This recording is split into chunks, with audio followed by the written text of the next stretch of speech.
I'm Carlton McClennan, and the story that I feel like best shows that society doesn't care about people is the bingo game. In the beginning of the story, we follow a black man who is trying to get enough money to treat his sick wife.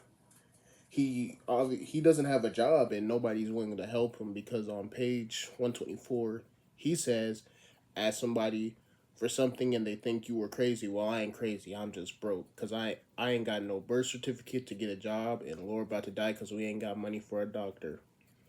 Keep this in mind for later.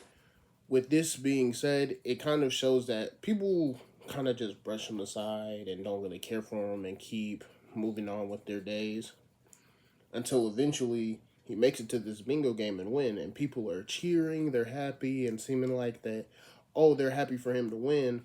But as it kind of goes and shows with the main announcer, he was like making jokes and people were laughing at him and like his misfortune. But as like he has the button in his hand, he's having a crisis. And as he's going through this, you would think people are like, oh, somebody should check on him. Instead, they're like, boo, get off the stage, keep going, let somebody else do it.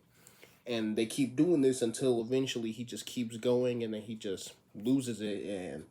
And instead of checking on him, they just kind of brush him aside and they keep moving on and just trying to continue with the game as if somebody just didn't have a mental crisis.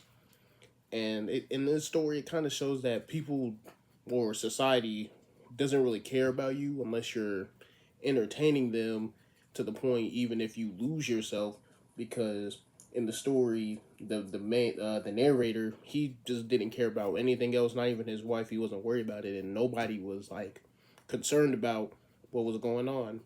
And as he's like just basically lost himself, they just keep going on. And it kind of just shows that society is really messed up with how they'll treat people unless you're like entertaining them for that little bit of that moment so that they can feel good, and then once they're done with you, they just throw you away.